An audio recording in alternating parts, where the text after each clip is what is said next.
Good morning, everyone. It is my great pleasure to introduce Dr. Sanjay Ruparelia to the conversatory on rights around the world. Dr. Ruparelia is an associate professor in the Department of Politics and Public Administration at Ryerson University, where he holds the inaugural chair, Jarislowsky Democracy Chair. Am I pronouncing correctly?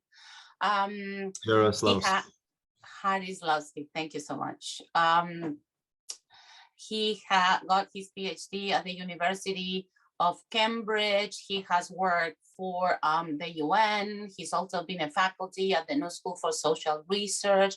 He's the author of Divided We Govern, a book about coalitions in India. He has written extensively, and he's very prolific on issues of the politics of democracy, equality, and development in the post-colonial world, as well as the role of parties, movements, and institutions in politics. What I want to say about Professor Ruparelia in particular is that he infuses comparative politics with a degree of theoretical and humanistic nuances and complexities that are not commonly found. So he highlights, the choices of agency, contingency in politics, and he conveys great conceptual depth in different registers. He mixes Weberian and Arendtian insights, into his writing, and he is deeply concerned about fostering democracy. It is my great pleasure to welcome, Sanjay Ruparelia. It's great to have you here, Sanjay. Thanks so much, Mara, for a really kind introduction. You deserve it all. So why India? Many people in this conversatory, on rights around the world are saying, why are not talking, kind of mostly about the US, but everyone was concerned about the humanitarian crisis in India during the pandemic. And India has, if I'm correctly, 1/5 of humanity's population. Probably 1/7, but yeah. 1/7 still.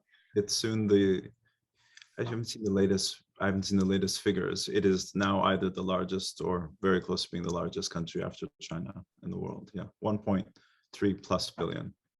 Wow, but that makes it still the biggest democracy, because China, by a long is not a democracy. Could you talk about the disaster in India, the humanitarian crisis, and how that relates to the political, context in India? Sure. So it's a big question. So thanks for everyone for joining today. I look forward to your comments and questions. The pandemic in India began, it began sort of everywhere, in the sense it sort of came to light. The cases were rising in March 2020. And the first thing that happened during the pandemic in India, which was quite severe and shocking, was the lockdown. So of course, in many countries of the world, there's been a lockdown. China has had the most severe lockdown in the world. In the wider Western world, the most severe one has probably been in Australia, as we know. And it's ranged in different countries in the West. In India, they imposed initially a 3 and then a 6-week lockdown. And the manner in which the government imposed it, by Prime Minister Narendra Modi, who's the leader of the Varieties of Democracy Party, the BJP, it's a Hindu nationalist party, been the prime minister since 2014, was done with 4 hours notice. So he made an announcement to the nation and said, in 4 hours, this country will lock down. Now, to put this into context, we're talking about 1.3 billion people. We're talking about the fact that roughly 85% of the population, of course not children, but those in the adult working population, work in what is called the informal sector, right? They work in firms, and they don't work in firms and companies that are covered by government law. They're hawkers on the streets, they're traders, they're merchants. Of course, many are agricultural workers. And in India, many of these agricultural workers seasonally go to the cities to make a living, to earn a livelihood. And they're paid on a daily wage rate. They have to work all day long doing very difficult manual labor. And at the end of the day, they will be paid, for instance, if they're on a construction site, or if they're a trader, they're selling vegetables and fruit and so on in the market stall, and what they earn and what they eat that day is, of course, depending on what they sell. So with 4 hours notice, suddenly there was a massive panic throughout the country because these migrants suddenly had nowhere to go. They weren't allowed to sell or to do any kind of economic work. They lost their livelihood. They lost their jobs if they were sort of daily wage laborers. And so they had to return to their villages. And their villages, in many cases, were hundreds of miles away. So you had these scenes that we saw covered in the US. The New York Times was probably the best coverage, of literally tens of millions of people returning home to their villages in conditions which were very difficult. By the time we rolled around in April, we're talking in northern India, about 45 degrees Celsius was the high during the day. And so it was an incredibly draconian measure that began the pandemic. It inflicted great suffering. Many people died. The government was very belated in providing any kind of relief measures. It was mostly done through spontaneous civic organization by communities and neighborhoods and NGOs across the country. So that was how the pandemic began, in a really severe, harsh lockdown. And then what happened was India had many cases. As we know, all around the world, the number of cases of people who have COVID is a severe undercounting for all kinds of reasons we can talk about. But anywhere from the actual number of cases in a country and number of hospitalizations and deaths is usually, at least only half of what's the real situation. Sometimes it's even as little as a tenth. India, even formally in terms of statistics, had a very high case count in the first wave of cases, hospitalizations, deaths. The death count was vastly underreported because in India, many people who die, it's not registered and the cause of death is not registered. So first phase sort of plays out. India is, in terms of absolute numbers of fatalities, one of the 5 worst cases in the world. And then what happened was, it was a mysterious thing. Epidemiologists in India are still arguing about it, or discussing it, or arguing. And what happened was, by January 2021, the number of cases per day in India was very, very low. So again, we're talking about 1.3 billion people, and they said maybe there's 1,000 cases a day, which seems like nothing. Mm-hmm. So the Prime Minister at the World Economic Forum, virtually being held in Davos, said, India has defeated COVID. And he did something extraordinarily generous, given how stingy Western democracies were at the time and continue to be, and hoarding our vaccines, right? Because most of Western democracies have bought vaccines several times what our populations need. Canada, where I live, is the worst, 6 to 10 times per capita vaccine orders. I mean, this might be a controversial position, but I'll just put mine out there. And what India did was, it is often been called the pharmaceutical of the South, right? It produces, in terms of generic vaccines, the most in the world. One of the companies in India produces more vaccines per day, even now, than any other company in the world. So India decided to pursue a strategy of vaccine diplomacy, partly to counter China, partly because it thought it was a good thing to do. And it started to distribute vaccines across the low-income countries of the South for free, and then export them to many other places. So this was a remarkably generous measure by the government. But what it didn't do, because it had declared that it defeated the vaccine, defeated the pandemic, is it didn't inoculate its own population. Mm-hmm. So in January 2021, roughly 5 to 7% of the population have been double vaxxed, maybe. And the government relaxed all kinds of social distancing measures and public health protocols. Not only that, India is the world's largest democracy. There are always elections every year. These are massive campaigns. It's hard to understand from the West what it kind of means. I'll give you an example. pre-pandemic, if you had a mass rally in northern India during a general election campaign, it's not surprising to see 100,000 people come to a rally. So these are massive events. And what the government decided to do very recklessly, because it was campaigning in important states in the north of the country, where it wanted to regain power in a federal system. It relaxed all social distancing rules. People were not wearing masks. It allowed the Kumbh Mela, which is a massive religious festival that happens every few years, to take place in the state of Uttar Pradesh, which is the north. Itself, over 200 million people. It'd be the fourth largest country in the world by population. And it ignited, which most epidemiologists today still say is the largest super spreader event that's happened, right? So people congregated, tens of millions of people came to Haridwar in Uttar Pradesh. They came to massive campaign rallies. And what we saw was the second wave of the pandemic in India, in which officially, at its height, were around 400,000 cases a day and 4,000 deaths.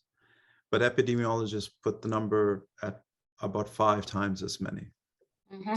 And these, you bring together so many elements, because, one, is the pandemic that actually highlights how interconnected the world is, as if we needed actually, a reminder, because we are, politically and economically, but also it highlights, the public health kind of structure in India, how it's played geopolitically in the world, and third, how that played for the ascent of Modi. You mentioned, it was very important to win the state in the north, and you've written, about the importance of the political machine. Could you talk about the ascent of Modi, what that means for India's democracy in terms of Hindu nationalism, and also how it reflects in the larger, geopolitical scene? Sure, small question. The big question, yes, like the first sorry one. about that. So Narendra Modi, who is Narendra Modi? He is the Prime Minister of India. He comes from the state of Gujarat. From a very young age, he comes from a very modest social background. His father was a tea stall worker on the railway platform. So he comes from an extremely modest background in India. He comes from what are in India called the backward castes, right? So in the caste structure, these are sort of middling caste, lower caste groups. He joined the Hindu nationalist movement. Its main organization is called the RSS as a young boy, as young as around 10. And he basically devoted his life to this movement. This movement has a claim that India is fundamentally a Hindu nation. So yes, there are other religious groups, Muslims, Christians, Jains, Buddhists, Sikhs, so on. But it's fundamentally a Hindu nation, because 80% of the population, you could say, is Hindu. But within the Hindu community, there are many caste cleavages, Dalits, Adivasis, upper caste, lower caste, and so on, which meant that Hindu nationalists, the parties of Hindu nationalism before Modi, had never gained more than about 25% of the vote. Now in India, in the last 20, 30 years, that means that they could rule the country in a coalition with other parties. But just to give you a sense that, about 25% at most, before Modi came on the scene, would vote for the Hindu Nationalist Party. Modi was a chief minister in the state of Gujarat around 2002, when there was an anti-Muslim pogrom that took place under his watch in quite contested circumstances. Many debates about who was responsible, but he never apologized for what happened under his watch. Estimates between 1,000 and 2,000 Muslims were killed in that pogrom. And he never apologized for it, never showed any remorse. For that reason, he was denied a visa to the United States from 2002 until he became prime minister in 2014. When it was revoked, right? The waiver of the visa. Right. So the US committees in the US Congress and other advocacy groups petitioned the government that he be disallowed to be given a visa in the name of religious freedom or violation of religious freedom. He took over the BJP, he stormed to power, and it's a fascinating story. He's an incredibly skillful politician. Partly it's because of who he was. like I said, he came from a very humble background.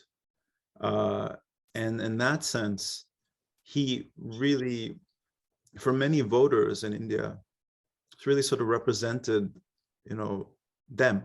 One of the things you see happening in India a lot amongst his followers, there were masses of Modi.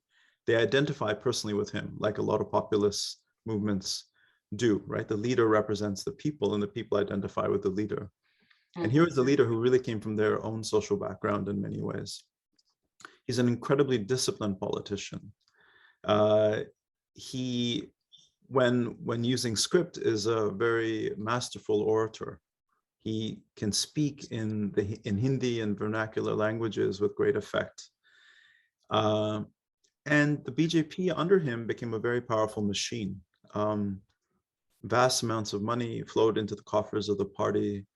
He was one of the politicians who was very quick to understand the power of social media, using Twitter and Facebook and messaging and so on to have a direct communication with many followers. And like other populist leaders that we've seen in the world, he quickly acquired a great deal of power. But I would say, unlike other populist leaders, he had the BJP and the larger Hindu nationalist movement behind him. So it's a much more powerful force. It's a way to think about it. You can make comparisons between Modi and Trump and Jair Bolsonaro in Brazil and maybe Erdogan in Turkey, and we talk about other leaders. What distinguishes Modi, I think, many things. One is he's phenomenally disciplined as a politician. He's a total politician. He has a will to power, which is extraordinary, which makes him look very different from a Boris Johnson or even a Trump. And then to continue the analogy, unlike those two figures who came from very wealthy private backgrounds, this is a very humble, somebody comes from a very modest social background. So he comes to power in 2014, and since then, it's a very long, complex story. What happens is, like many other authoritarian populists, he attacks many democratic norms. He suppresses many civil liberties and civil society. He undermines the autonomy of many public institutions and state organs. Including the Supreme Court, right? Yeah, and he centralizes power in not just the prime minister's office, but in his own person, right? So he's personalizing executive authority. And so what you see happening in India is what you've seen happening in many countries, what political scientists call democratic backsliding, is you see an erosion in the norms, institutions, and practices of democracy by politicians who are elected through largely free and fair elections. And that's what's paradoxical about this phenomenon, right? That you're seeing a sort of hollowing out of democracy from within. So somebody captures power through an election, they have a popular mandate, and in the name of that mandate, they say, we're going to weaken civil liberties, political rights, institutional checks, because the people have elected me and they support me. And what Modi has done, I should end with this, on this question, is that, he won. This is an important fact, in India between 1989 and 2014, you had a series of minority coalition governments, the largest in the world, between anywhere from 7 to 23 parties in the cabinet. India's political system was very fragmented. It was very hard for a party to gain a majority in the parliament, a single party majority. Modi in 2014, because of his skill, the power of the party, the resources it had, the way it manipulated the media, became the first party since 1984 to win a single party majority based on 31% of the vote. So you might say, how did they do that? Well, because the rest of the vote was scattered across all these other parties. And then in 2019, after 5 years of, like I said, weakening of checks and balances, crackdown on civil liberties and political rights, they not only won a re-election in 2019, but they won even more of the vote, 37%. And in the states of the federal system where they're strongest, which is in the North and the West, they won more than 50, 55, 60% of the vote. So we went for like what, 7 states to 21 states that they won, something like that? So the BJP became between 2014 and 2017-18, in the state level elections, it was winning state after state after state. And then from 2017 to 2019, and opposition parties started to join forces and defeat the BJP in a number of these state elections. India has a federal system like the American one. It's quite a different federal system, but similarly, you know, states have their own elections, own governments. But what was interesting is the parties that defeated the BJP in those states usually defeated them on their mishandling of the economy. They did not challenge them successfully on, you know, liberal rights, democratic institutions, and the autonomy and integrity of those, and so on and so forth. And so in 2019, Modi won re-election with even a larger popular mandate, which really emboldened him and the party to pursue a more strident Hindu nationalist agenda, which is what they've done since 2019. That is, as John Oliver says, there's so much to unpack there for the audience. Sanjay, if you could explain a little bit about India's system. There are many kind of dimensions to clarify so the audience can have, and I myself, a clear picture, right? It's incredibly diverse and fragmented in terms of, you know, caste, class, language. You mentioned, you know, how important it was that Modi spoke, you know, a very different vernacular languages. It's also divided by states. There are party states, right? But also it has a federal parliamentary system, right? That works on coalitions. And its constitution, it was drafted, if I am correctly, in 1950 as the biggest democracy. If you can address a little bit of like the institutional framework and how that is one of the biggest experiments in democracy, you know, in the world after the French and American democracy, would be great. Sure. So maybe we'll start with the Constitution. So the Indian Constitution is one of the most famous in the world. It's one of the longest. It's been amended more than 100 times, unlike the US Constitution. It was drafted in the Constituent Assembly between 1946 and 1949. As I said, it's very famous amongst legal scholars because it's quite an amazing document, right? It legislates all kinds of civil liberties and political rights and goals for the state to promote social equality in this country, which this is an important context to understand. India, when it became independent in 1947 and when the Constitution came into being in 1950, you know, over 80% of the population was illiterate. There was mass poverty. There was huge inequality. So in the 1950s, most scholars didn't even think India would last as a single state, let alone a democracy.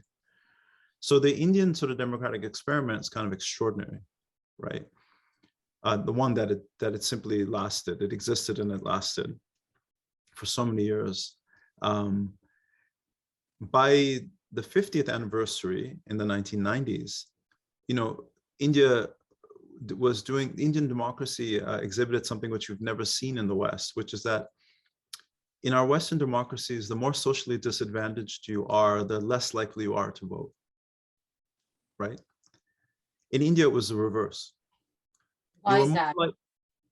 Because, so this is where the idea of democracy really became something that penetrated, you know, popular consciousness, right? That in a country which had, you know, absolute destitution and severe inequalities of caste and class, of gender, religious, you know, serious religious differences, which of course are accommodated in all kinds of ways as well, conflict and accommodation, you know, that they realized that the one time you're equal is on election day. So it's almost like secular rituals that you vote.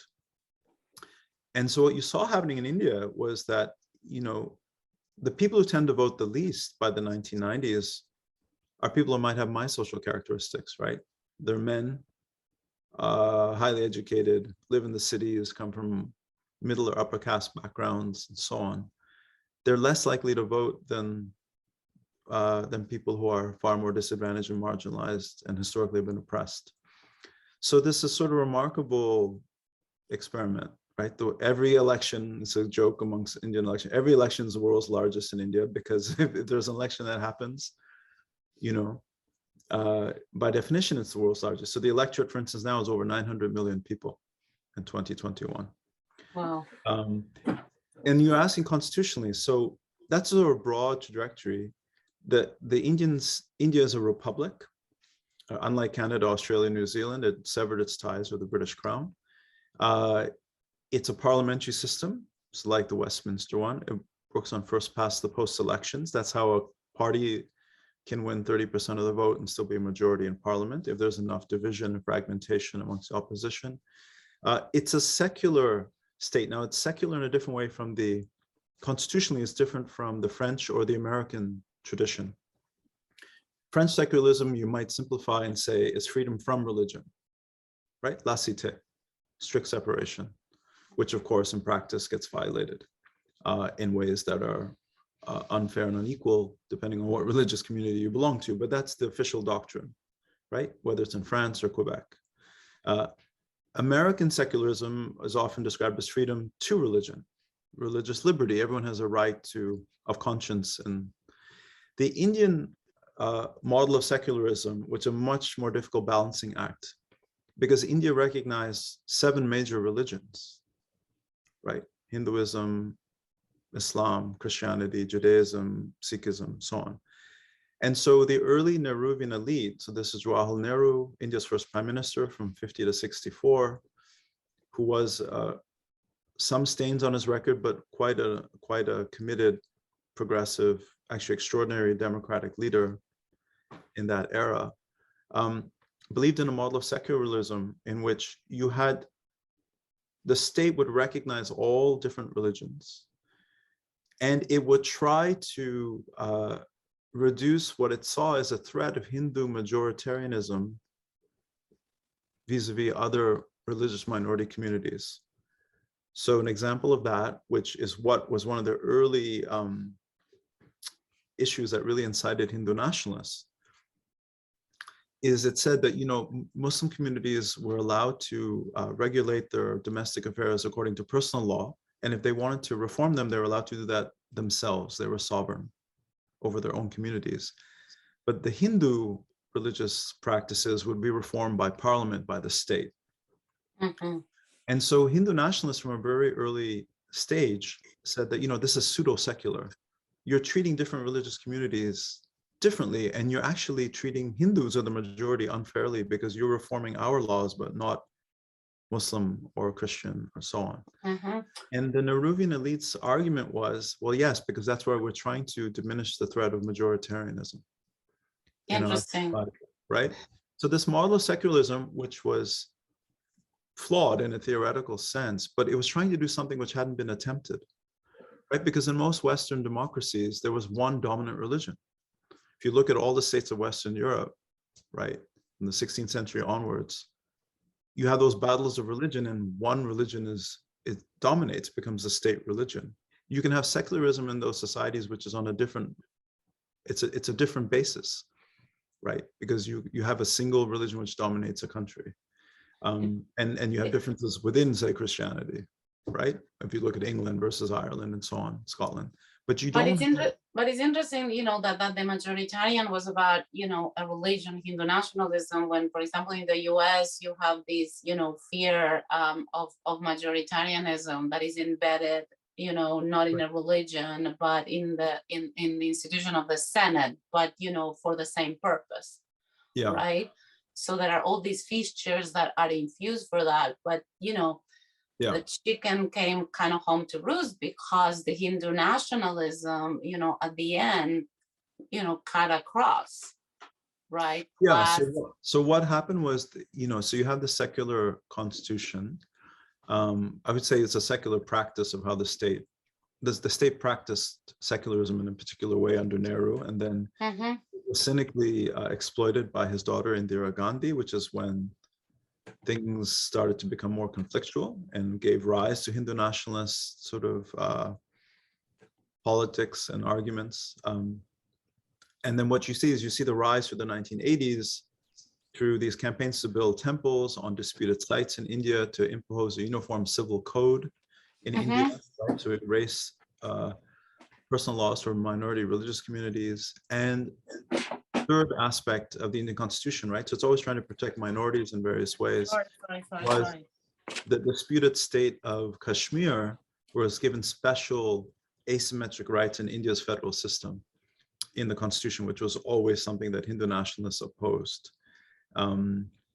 It's something, an article of the Constitution called Article 370. So and I suppose giving a long answer to your questions always. So that's the final piece of that constitutional framework, is that it's a federal system. Now, it's a federal system. There's quite no federal system. Well, there are federal systems like it, but not in a major democracy. It's in this sense, the Indian federal system has states and union territories. They have, the boundaries of those states and union of territories have changed over time, unlike in the United States. And in many cases, because there's so many major languages in India, the states that were reorganized along linguistic cultural boundaries in the 1950s and 60s, so that there would be a dominant language in particular states, right? So the state of Maharashtra, where the city of Bombay, now called Mumbai, is, the dominant language is Marathi. The state of Tamil Nadu, where the city of Madras, now called Chennai, is, the dominant language is Tamil, and so on and so forth. So in northern India, the dominant language tends to be Hindi, but as you go in southern states and eastern states, state of West Bengal, the dominant language is Bangla. You get a federal system in which, the way I try to often explain it is, imagine the European Union was a single democratic state. So Portugal is a state, Spain is a state, Italy is a state, Greece is a state within a federal system. And they all have their own languages, right? That's the level of diversity in India. You have to imagine India, and then imagine, of course, that the numbers are much, much greater. The European Union is 350 million people. So as I said, the state of Uttar Pradesh in India is over 200 million. A small state in India like Kerala, is even what, 25, 30 million people. So that's a federal system. So it's parliamentary, federal, secular, republic, which has a constitution that codifies many civil liberties and political rights. And then I'll say one last thing, but also has lots of emergency powers that are holdovers from the colonial era that are also part of the constitution. And they have been exploited, particularly by leaders that want to accumulate power. It began first with Indira Gandhi, who declared an emergency in the mid-1970s for 2 years that ended with an election. She was thrown out, and have now been used by this government to criminalize dissent, right? And to police opposition. So it's a very complex, complicated constitution. Which it's a work of engineering rather than political work, and a very important feature on which you wrote your book is coalitions. So in this fragmentation, coalitions are like key to actually form a majority that was necessary before Modi kind of like collected this huge majority. So you foresaw actually the possibility of the ascent of Hindu nationalism at the end, of your book. And I would like to, to go into the issues that Modi did after these, these victory changes in for example, the granting asymmetrical rights for Muslims, and the very controversial that made it to the US News citizenship amendment law, and what that means for democracy, not only for India, but beyond. Yeah, thanks for asking that, because I didn't really answer that well when you first asked it. So what has Modi done? So he came to power. So let me try to be really clear about it, just analytically too. So one thing he does is he concentrates a lot of power in New Delhi, in the Prime Minister's office, in his own persona, right? That's the personalization of power. So there's a cabinet, but hardly any cabinet ministers have any real autonomy or power. He stops giving press conferences. right? He communicates with his followers through Twitter and Facebook, and he has a monthly radio program. It's sort of, it's again, classic populism, right? The leader speaks to the people directly. There are no intermediary institutions. So that's first thing, is centralization of power. Second is cracking down on civil liberties. So NGOs, liberals, secularists are intimidated, harassed, threatened with law. That's what's happening by the state and the party.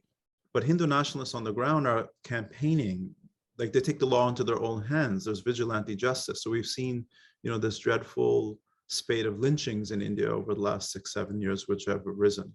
There's always been conflicts between different communities that are exploited by politicians seeking power in India, but not to the degree that we've seen since 2014. And what you're seeing now is, as I said, sort of a vigilante justice by Hindu nationalists, hardline ideologues and their followers, where they're targeting critics and dissidents, and particularly religious minority communities. And the one that matters most to Hindu nationalists, of course, are Muslims.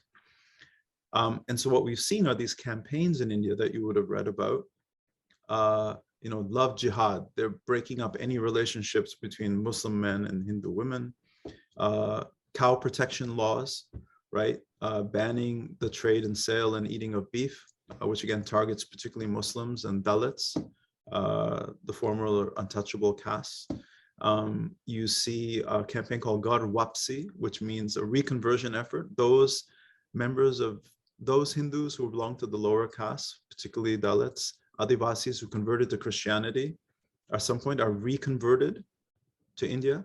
And that phrase, Gar Wapsi, come home, is telling, because that's the deeper and larger project is to say, as I said, at the beginning, Hindu nationalists see India as a Hindu nation.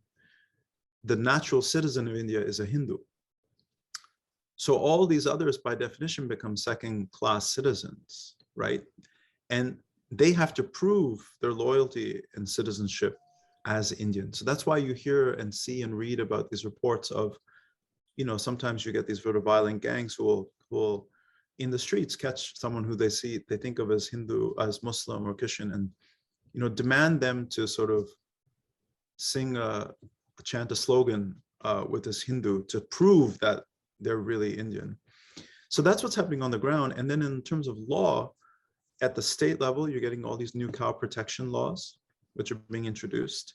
You're seeing the rewriting of textbooks that valorize a Hindu past and downplay secularists and the Congress and the work of Mahatma Gandhi and Jawaharlal Nehru and others.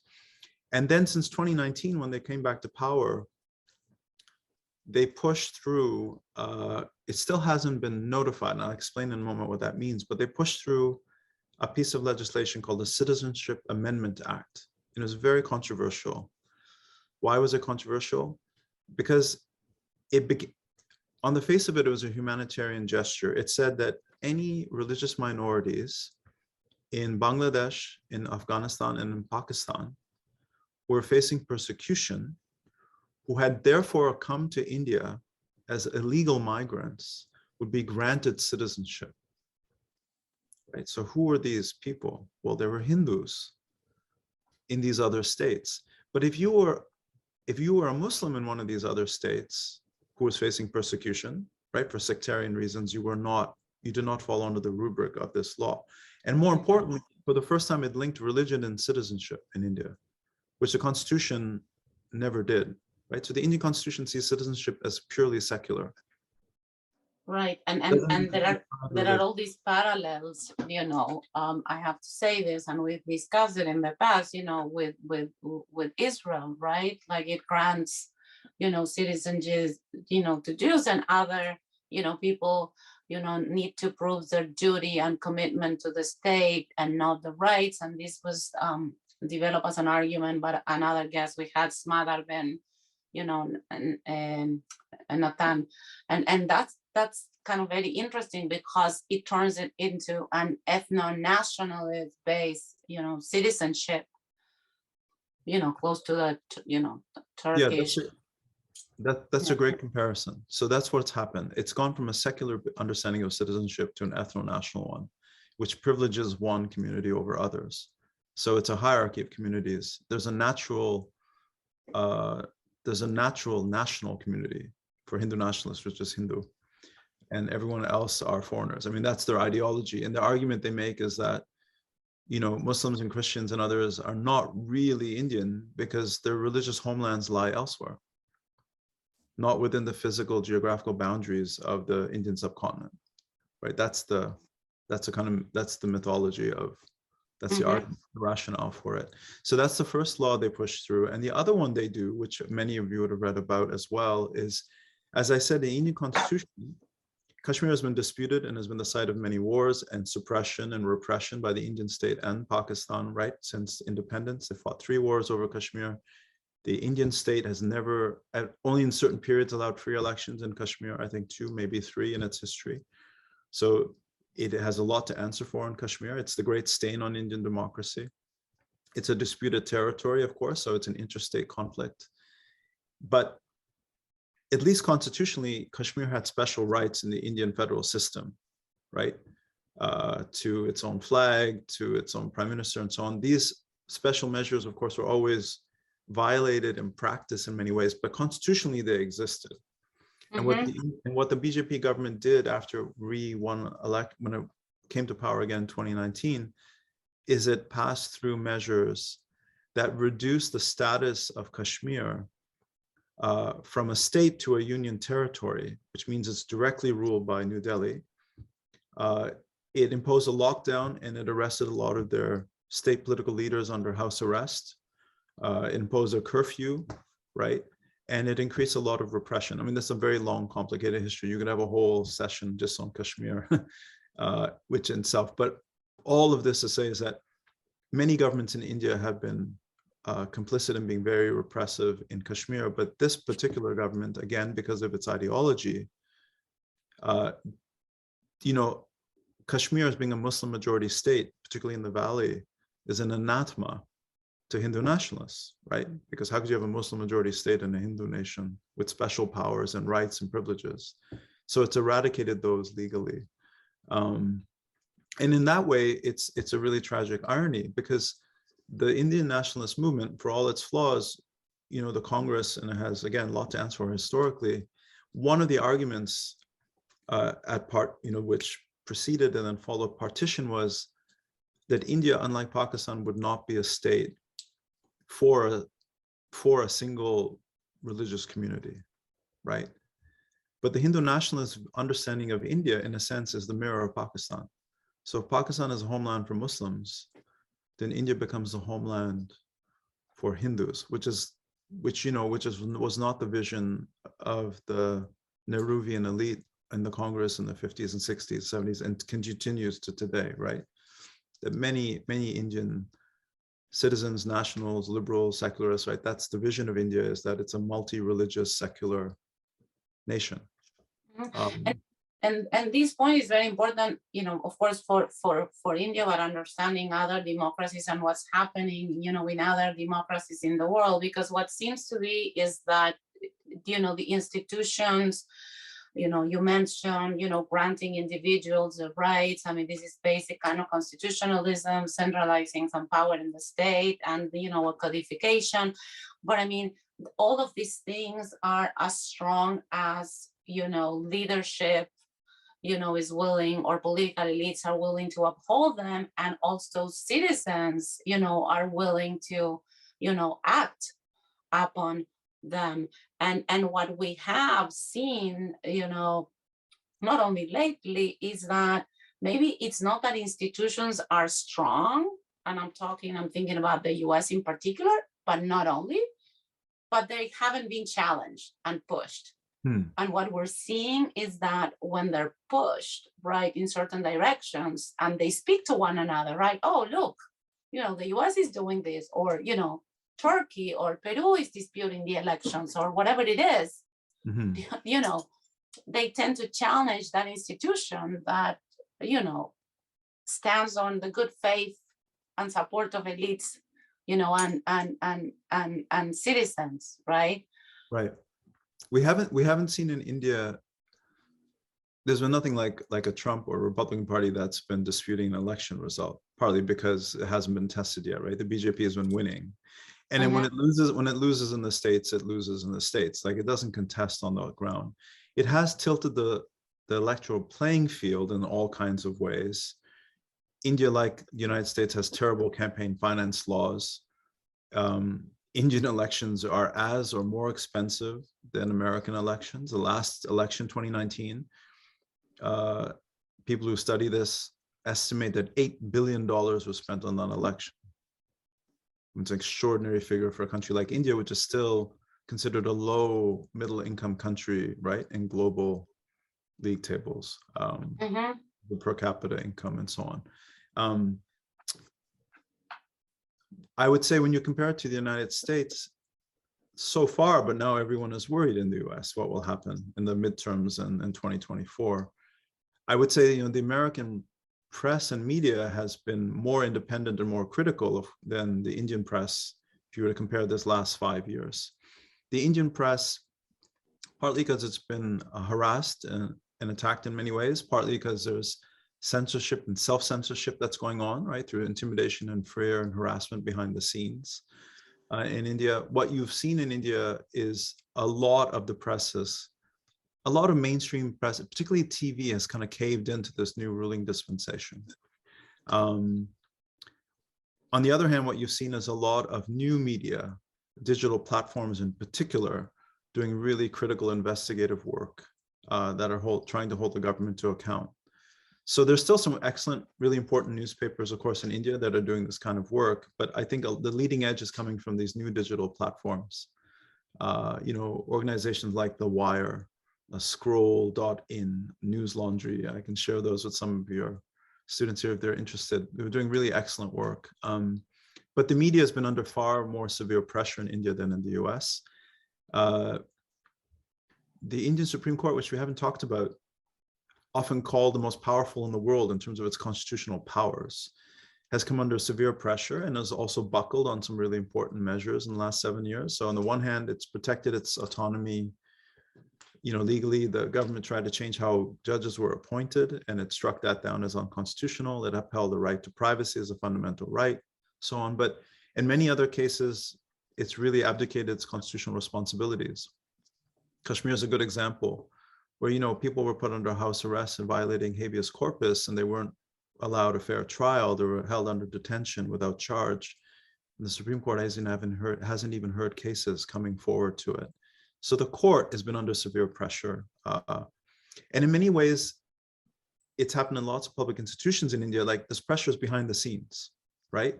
On judges, on editors, on journalists.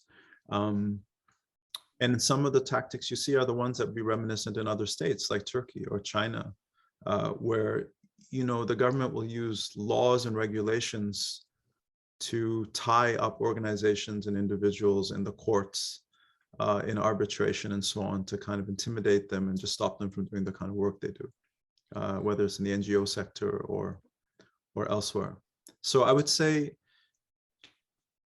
when it comes to the states, I'm very worried, obviously, like lots of people are, about what's happening in the state level in the run-up to the midterms and what it might mean for the next presidential election. In India, the situation right now is that the government's really on the back foot. The economy, which we haven't talked about, Modi, when he came to power, was supposed to be the great liberalizer and was going to return India to a high growth path. That hasn't happened. In fact, India's economic growth has declined.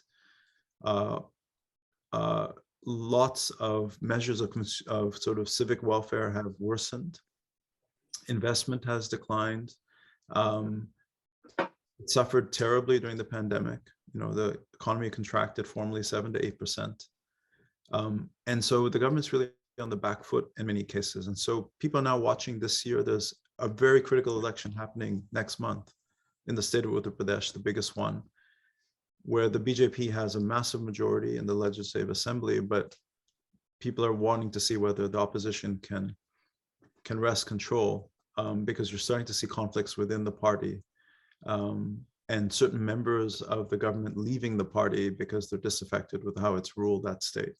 So it's just like in the United States, 2022 is a really pivotal year at the state level which might be a harbinger of what will happen in 2024. Yeah, Also has 7 sorry. other. I'm so glad you brought up the economy. There are so many questions that I have going back to your book, Coalitions, the Left, and health equity. But we'll leave time for questions. But what I do want to point out, taking from the particular to the more universal. I mean, it's very kind of interesting that this internationalism that has a base with the poorer caste, right, and claims to come from the people, and has promised economic betterment. And of course there was a pandemic, but it's my understanding that it has favored business, right, in detriment of social provisions. So you have this tension, between the needs of capitalism, right, and the appeal of this democracy, with populist undertones, right, and it doesn't seem to work in terms of economic and social provision, but it sustains itself in terms of election. And something similar, you can see here with the poorer classes that buy into a curtailment of their opportunities, individual and economic.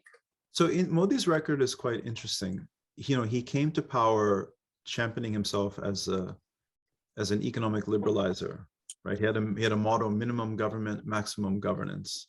Government has no right to tell a business what to do, right? So lots of industrial titans and big business and capital flowed to the party and really promoted him. It started in the state of Gujarat, a decade before, and it helped him come to power. One of the reasons the party accrued so much money was it had the backing of big business, which had sort of turned against the Congress when there were major corruption scandals and the growth was declining sort of post 2010 to 14.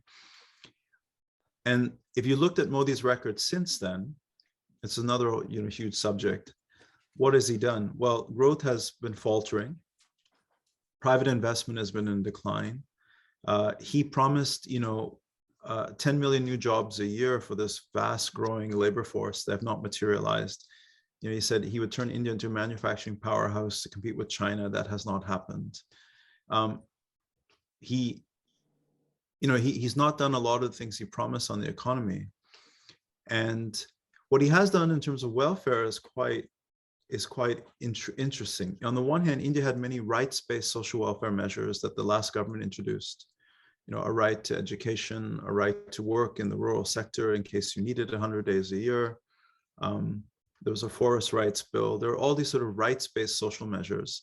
The Modi government attacked those, saying that we're not seeking to entitle our citizens. We want to empower them. We're going to build infrastructure. We're going to build roads. We're going to provide job opportunities. So they had a very sort of a right-wing populist approach, which is we're going to undermine rights, but we're going to expand welfare in different ways through cash transfers of various kinds, which of course have been used in Latin America, but often through a rights-based language. In India, it wasn't. They're trying to sever the linkage between rights to these entitlements, right? So there has been an expansion. There's been new bank accounts opened up, which in India is an important thing because many people in the rural sector don't have bank accounts. There's been a massive sanitation campaign to build toilets and latrines and sanitation facilities in India. That's important. The Modi government has had all kinds of cash transfers and freebies, which it used to call populist, in order to curry favor with the electorate. So it has created its own welfare regime. And again, we can talk about it if anyone's interested. It's quite complicated. The way I would think about it is the following.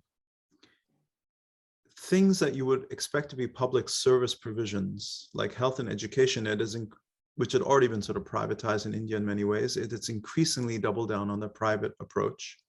So for instance, there's health insurance, which the government has granted to many people, which previously didn't have it, but it's neglected to invest in public health infrastructure. You'd made a comment earlier when we talked about the pandemic. India's public health infrastructure is really woefully inadequate in the rural sector. So it's taken sort of a private approach to what really needs to be a public service in health and education. And Then what it's done on the other hand is it's done what's called a public provision of private goods. So for instance, cooking gas cylinders, it is granted. It's built houses in the rural sector. It's helped build toilets and sanitation facilities. Now, you don't think of this as something that, these are not public provisions, they're sort of private goods that the state is giving you. So the way I would put it is, let's imagine you're a classic liberal, right? You might say, well, if the state should do anything, it should provide physical infrastructure, basic education, and basic public health, right? And then the other things we can let the market decide. What the Modi government has done is kind of turn it on its head a little bit. Again, I'm simplifying it, but it's saying that, you know, we're going to rely more and more on private approaches to health and education. We're not going to invest enough in terms of public investment in health and education in India, which is, again, it's a long story. It's not this government's fault, but I would say it's exacerbated the problem. But what it has done is it has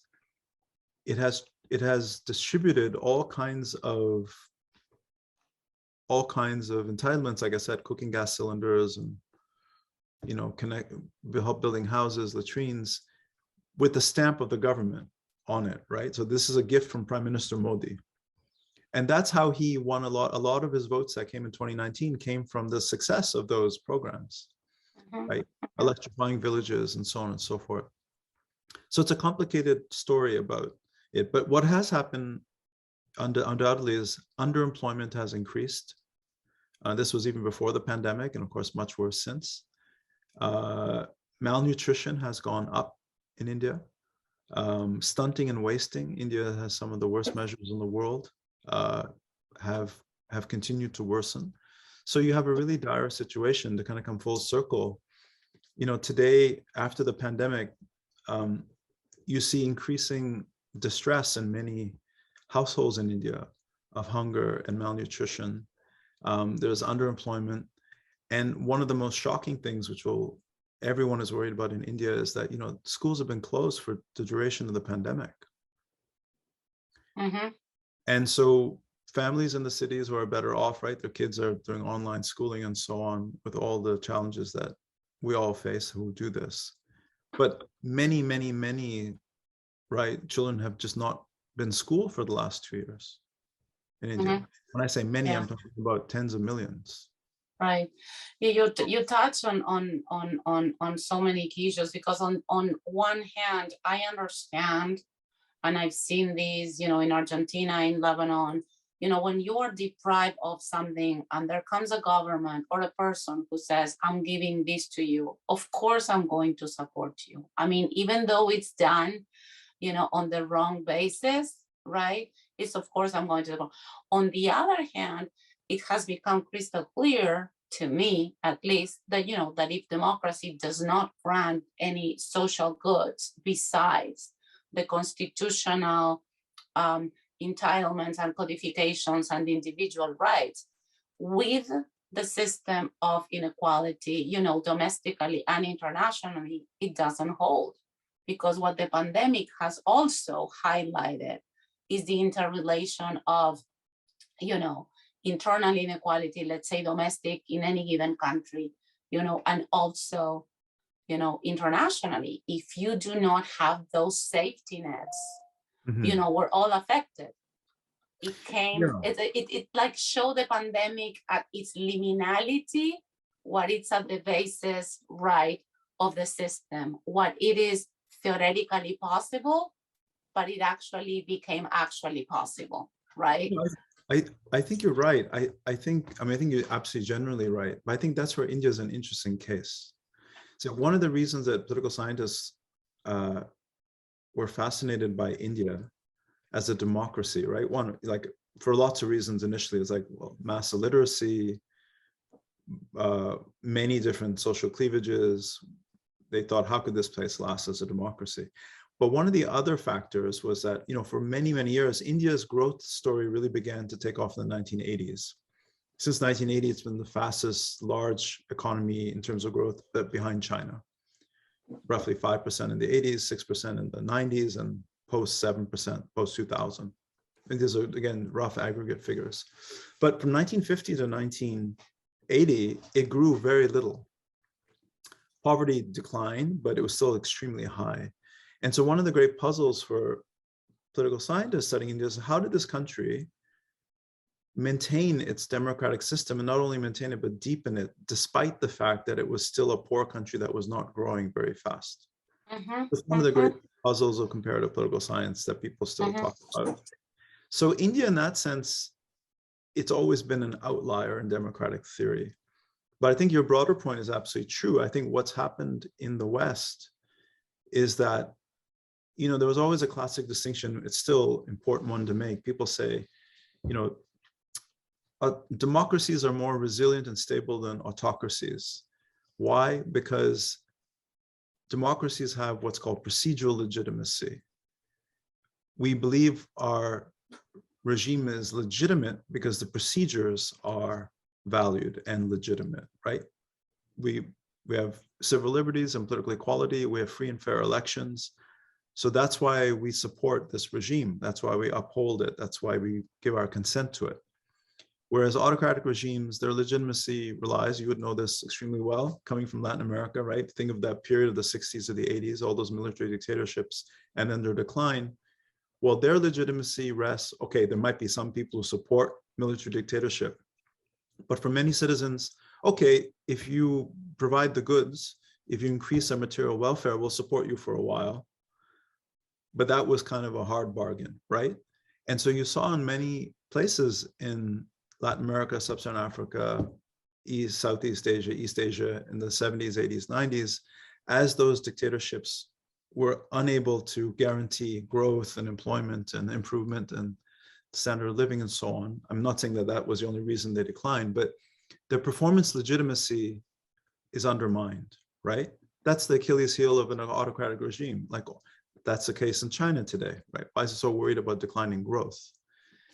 Because that's the hard bargain. We'll provide you rising standard of living, and we're going to have all kinds of constraints and repression politically. But I think one thing that's happened in the last decade is, and I think Marxists always sort of knew this, right? If you read Marxist historians, they always tell you this, that, you know, our democracies in the West are a lot more brittle than we thought. And that when we encountered difficulties economically, and poverty grew and inequality grew and people felt more and more insecure, that they too would be really, many people in the population would be very vulnerable to sort of an autocratic populist who was going to promise them that everything would be good again. And I think that's the thing. We talked about, we used to divide the world into sort of emerging democracies and consolidated. And we in the West, Canada, US, Britain, France, all these places were consolidated democracies. It was the only game in town. You couldn't go backwards, right? The rest of the world just had to catch up. And it was all based on theories based from the 50s, 70s, 80s, when growth was high. You know, and I think that that relationship between economic growth, social employment, social security, social welfare, and democratic stability was always just assumed. And then we've seen it as inequality has grown, as growth has declined. What do we see in all of our democracies in the West, right? That you see rising discontent. You see more and more people, if you see it in surveys, saying that, you know, if you ask, classic question is, you know, is democracy the best form of government? You see declines in support in many places. And so I think our democracies have a performance legitimacy test too. And that's what we're, in many cases, we're struggling and failing on lots of counts. And that's why we're seeing these populists rise in many countries.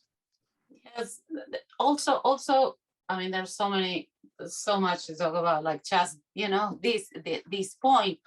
But, you know, I'm thinking about India, and it depends on what's your recent past. Because if I think about India, and I'm venturing kind of an idea that just came, you know, there was colonialism up to, you know, the late 40s. So against that, you may, you know, remember and uphold democracy, which is not the case in the US. You know, we were lucky to have Larry Diamond, that of course, you know, he's an eminence, you know, in democracy. And he writes about complacency, if I am pronouncing correctly, right? You know, the US grew complacent with the democracy and never thought it could go away. We foreigners, like what you're sort of a foreigner, but not, you know, you're Canadian, but, you know, I could see it, you know, from outside, but actually when, you know, we go back to what, you know, I mentioned before, it's not sometimes that, you know, institutions are strong, but they've never been challenged. Yeah. And, you know, people at a very basic psychological, emotional level, we all want security, right?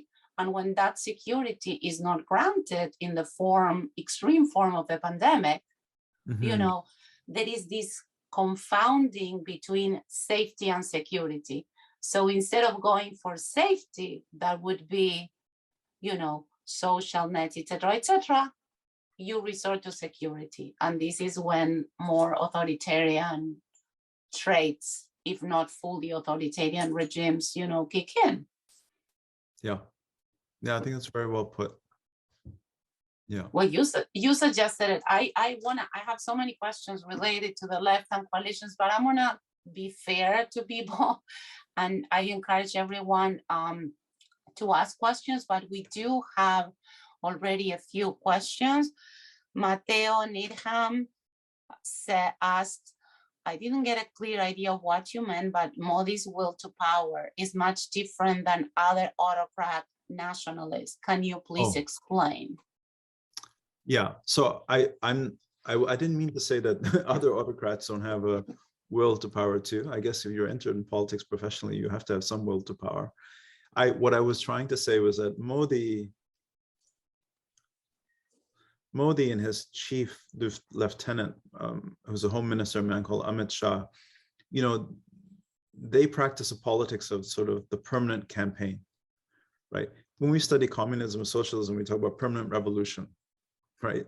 Read the works of Trotsky or Mao and so on. That politics is a war. It's a war of will and position, and you constantly have to. If you believe this way of thinking, and there are lots of thinkers we can talk about, right? From Trotsky to Mao to Carl Schmitt and others, say, you know, they have almost an existential understanding of politics, that it's constant, never-ending struggle. And what I meant to say was that Modi is like that. Hindu nationalists are, and they think about politics in that way. It's not a liberal parliamentary understanding of give and take, and you win some and you lose some, and there are trade-offs and compromises and negotiations. I mean, yes, there's the trappings of that take place, but they want to win completely, permanently. So it's a great question, because I'll give you two examples. When Modi came to power in 2014, he said, we want to create a Congress Mukt India. Mukt means free. So the Congress Party dominated Indian politics from independence. It ruled the country virtually from the 50s to the 70s. Then it, alternated in power from the 70s through, particularly at the state level. Many states in India are run by non-Congress governments.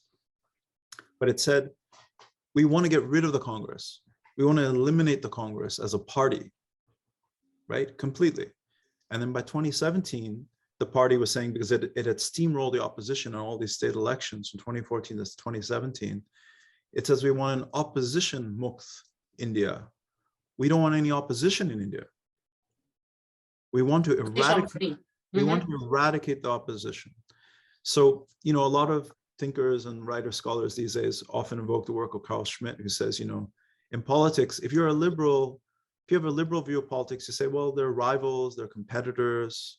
If they're really serious ideologically, they may be adversaries. But you see them as legitimate, right? You want to win all the time, but you see them as legitimate competitors and rivals to you. Versus a view of politics that, you know, opponents and rivals are enemies to be destroyed. That's what I mean by saying that kind of will to power.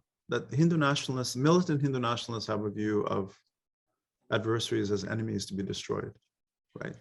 Permanently. Yes, I was going to bring up, when you brought, you know, Trotsky, etc. I was thinking, of course, about, you know, Carl Schmitt, but what's interesting is that Schmittian view about, friend enemy and the whole kind of dispute that Schmitt does about, liberal democracy as the kind of like discussing, deliberating kind of class in dismissive terms, is that goes against the spirit of democracy, because it removes deliberation, but not only because there's no legitimate alternance of power, and it's it has become kind of an existential other to, if not destroy physically, which in some cases has happened, but if not politically, in terms of like total deprivation and elimination of the rights, of the other. And in that sense, I think we're seeing that in the US, actually, if I may. But it's debatable. I think here's another way of thinking about it. So again, we've talked about somebody maybe not everyone is familiar with, on Schmitt. So I think, another term we haven't used at all, we often talk about when we look, say, Trump, Modi, Erdogan, Bolsonaro, other figures, to say, are they fascists? And again, scholars, writers, constantly debating whether what we're seeing today is fascism or not. I'm not going to get into that big debate.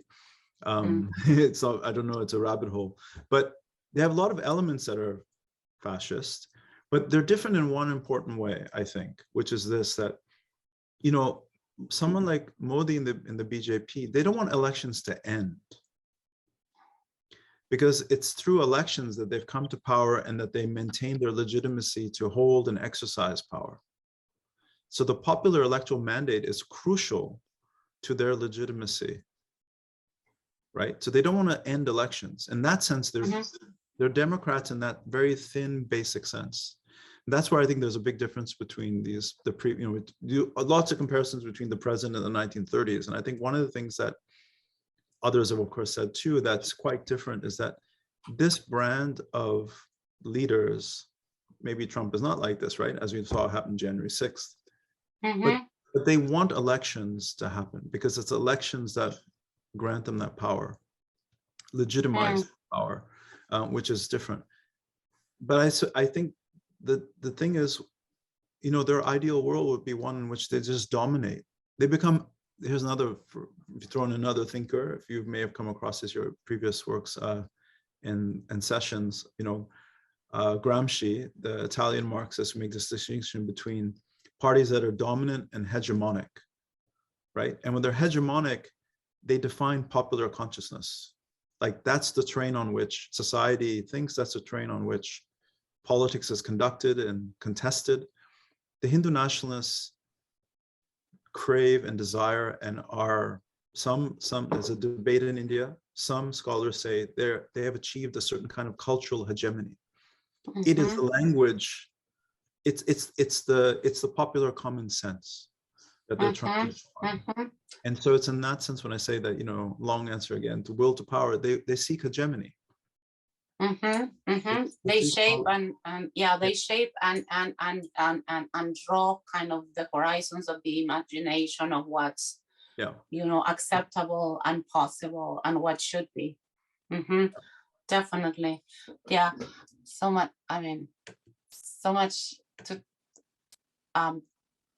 to talk about that, but I want to just go to the other questions. I don't have an idea, Mateo again, I don't have an idea of how extreme the RSS is, nor the connection to the BJP. And the second question, is there still a Jewish community in India?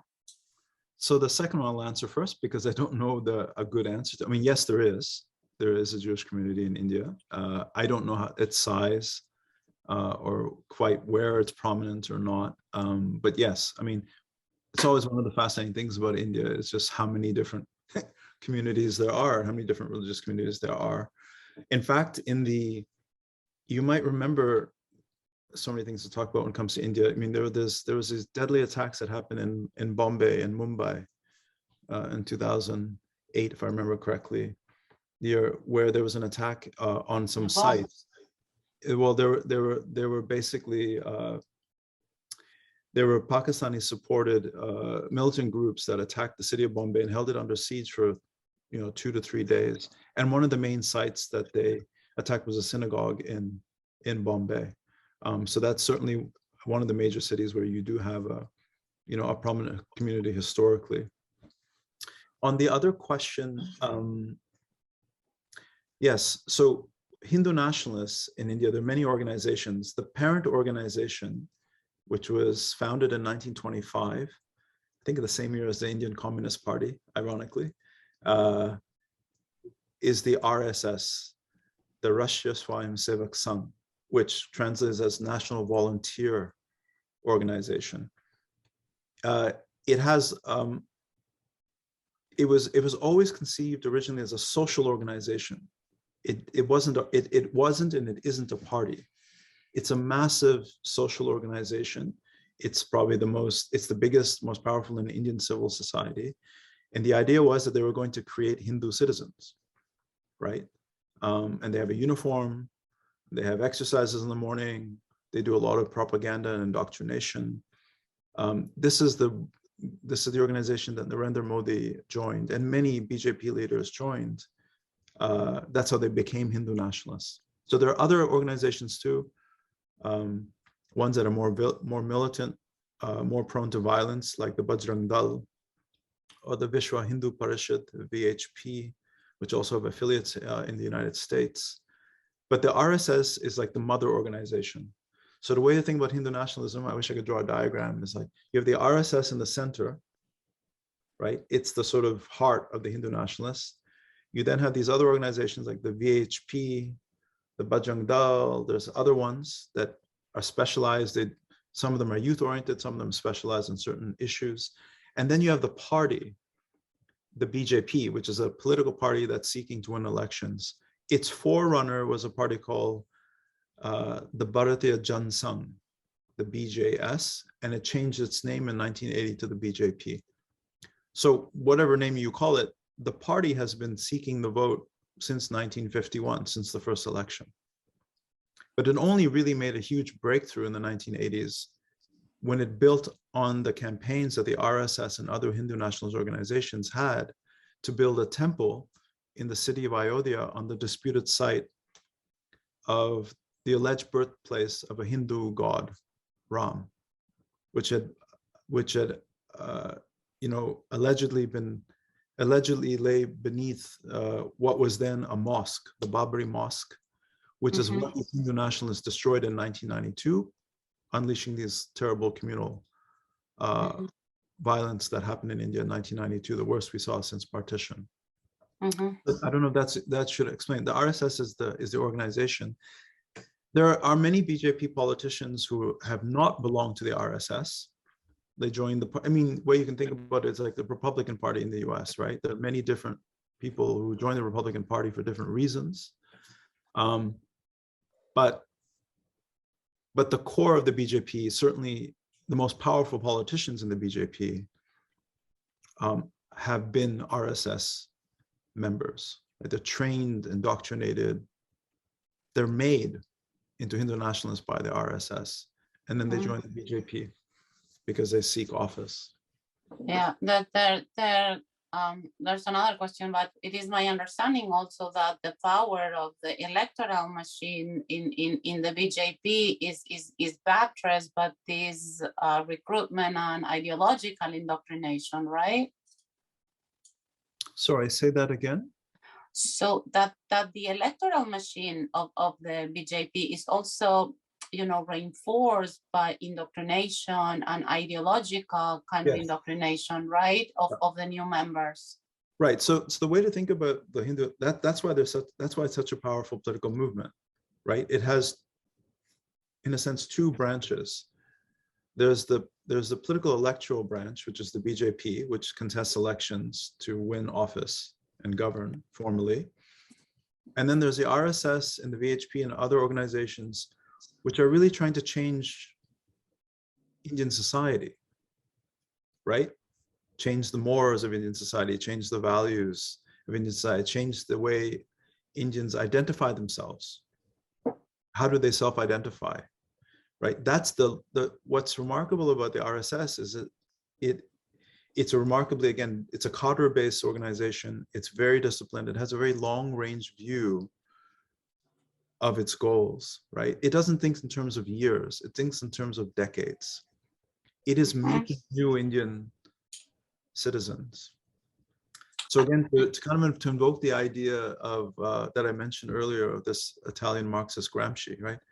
Lots of people on the left and right, academics, writers, others often say, you know, those on the left who say, what kind of Marxism should we follow if they believe in that?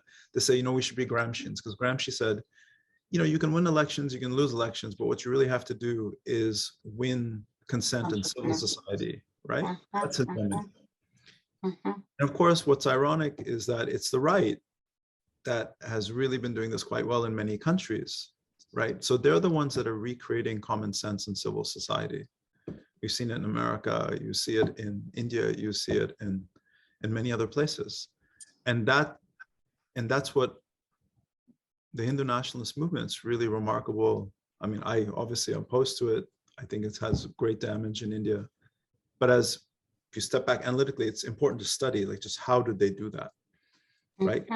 So I think the similar thing is for people who've been studying the States. If you think about the whole, right, neoconservative movement in India, in America since the 1970s, again, very painstaking work, right, through the universities, through civil society, to change local politics, local society, local social relations. And legislator at the same time. Yeah. Yeah. It has hegemonic aspirations. I mean, and it's clear that you don't have to win elections without having, I mean, in your book about, you know, maybe I'm like shifting a little bit, but about, you know, coalition politics, you talk about, you know, tactics and strategy and the importance of both. I mean, if I extrapolate correctly, what they're doing is not only tactics, you know, with this, but also hegemony and strategy in terms of, you know, changing hegemony, because Gramsci says you can't rule society only with coercion. You need like a degree of consent, and the consent is given by these sedimented kind of ethical understandings and common sense. There is another question. That's a great answer, Sanjay. You're so kind of nuanced, and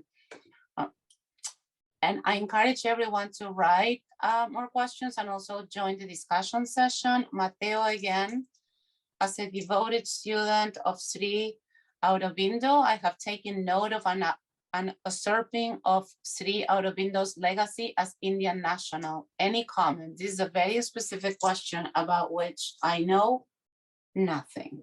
Yeah, unfortunately, I'm too ignorant to answer this question. It's a good question. It's funny you ask it. I just saw the other day in one of the major sort of media platforms that I follow, somebody has written exactly about this, comparing Sri Aurobindo's thought to other intellectuals in India in the early 20th century. So I can try to track that down and share it with you, Mara, and you can share it with Mateo. I don't know how to answer this question. I'm just too ignorant to answer it well. Thank you. Yeah, I would appreciate, and I would pass it on. So then I'm going to ask you like a last, you know, question, not to abuse your time, and I'm incredibly thankful for this. I mean, you in your book Divided We Govern, you track with great detail and nuance the coalition politics, particularly, you know, on the left during I forget exactly kind of the years up to the 90s. It starts in the late 70s and then the late 70s to the 90s, and instead of focusing on actually the failure of those coalitions, right, you focus on, you know, what they advance and what they can illuminate. So I would ask you, you know, not to go into the nitty-gritty, but whether you have some kind of political democratic lessons, right, from that period. That, I mean, I know it's very difficult because you wrote like a 400-page book, but, you know, certain, you know, lessons that you've learned. One is that, you know, leadership is key, but there are other more nuanced lessons that may illuminate our way here in the US. That's a hard question. It's a really important political question, but I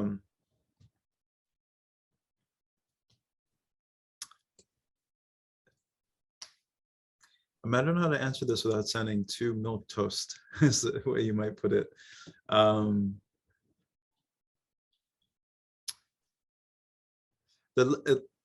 I'll just keep it to the book itself. So that book was about a coalition of 3 different groupings in India: regional parties, socialists, and communists, and whether they could forge a coalition, right, to win power and govern. And they're very distinct political movements, traditions, ideologies. They have enough in common that they would come together at these various moments in Indian history to try to displace the Congress Party on the one hand and the Hindu nationalists on the other. They were unable to last more than 2 years in any instance in government. And I think the lesson I tried to understand was, why did they fail? There are lots of complicated reasons, but I think the parallel, which lots of people talk about today, maybe that's the way to end it, is,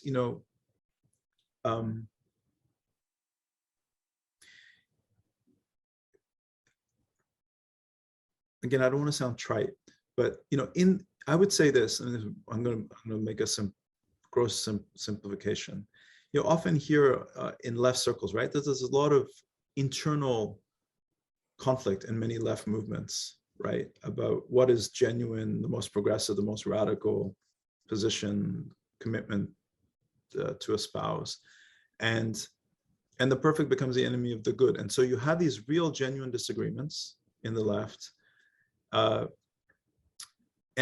and I think what happens in a lot of left movement, it happened in India and happens in other places too, is, and when I say this, I'm not saying we should always sort of take a middle moderate road and compromise, because sometimes to take the middle moderate road is the wrong one. As some thinkers have been saying recently, to be a centrist that's the extreme position. Like, we have serious crises in the world and we keep fiddling at the edges, and right. But I think what happened in the Indian left was there were real opportunities to grasp power and to use power, and they didn't take full advantage of it because their ideological disputes prevented them from cooperating with each other. So today in the US, there are lots of these reflections, analogies to the 30s. They do a lot in interwar Europe, right? If the socialists and communists had joined hands in Germany in the 30s, would they prevented Hitler coming to power? I mean, that's a kind of classic debate you get. I think those kinds of debates are there. And that's why I was hesitating, because I think on the one hand, people who say, look, you have to understand negotiation and compromise is sometimes absolutely essential in order to defeat whoever you think your opponent is true. So I think that's the analytical lesson, I think, that is really important. But it doesn't follow, therefore, that the most moderate consensual position is the one you choose, right? Because sometimes that itself can lead you to defeat. And so I don't have a good answer to that, but that's a question we grapple with right now in the States. Yeah. No, I think that's an excellent answer, because basically it goes back to, how you navigate tactics and strategy, what's your ultimate priority and how you navigate, the processes and opportunities. It's a little bit like Machiavelli's Fortuna, right? That you see it and you grab it at the moment before. Again, it's the woman, anyways, I don't want to, but in any case, right? I mean, and what I really liked about, the book, and you mentioned at some point, the rise and fall of the left coalition is like a chronicle of a death foretold, right? Yeah. And I thought about, I don't know whether I have an accent what I hear, but I read, or when I read, and I read, a chronicle of a left foretold, because that's interesting. Because usually, I mean, the left, and you mentioned this sentence, by Freud, is the narcissism of little differences, right?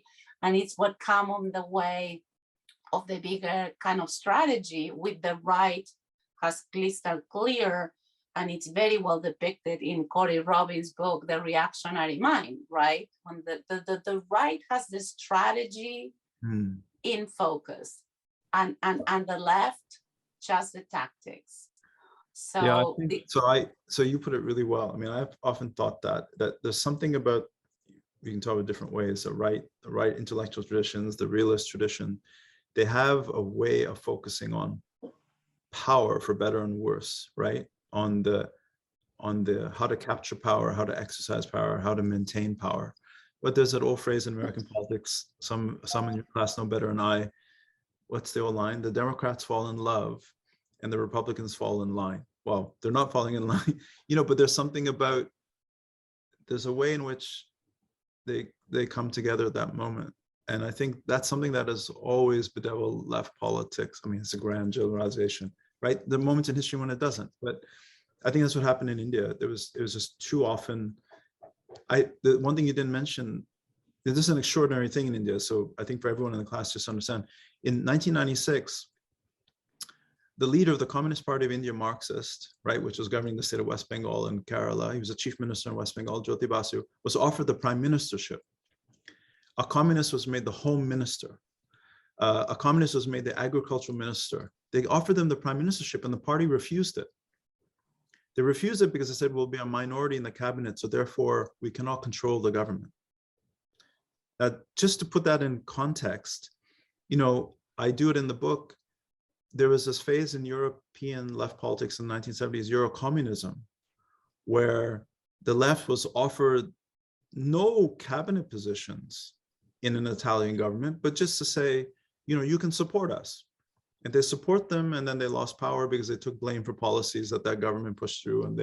But nowhere in the world had, I don't think, was there a leader of a communist party offered the prime ministership, and they rejected it, right? So that leader said it was a historic blunder, and that's a thesis I put forward in my book, is that it was a historic blunder. That yes, it was not a perfect situation. Yes, they would have to compromise. Yes, they may have been outflanked on various issues. But if they're simply waiting to be the most dominant, powerful majority player in a coalition, well, they're going to wait forever. It's never going to happen. Yeah. So, yeah. And yeah, this we go, you said that your view was more Weberian than Arendtian, and I can argue with that, but it's true, in Weber, basically, the logic of convention, or the logic kind of responsibility, right, that they come in tension.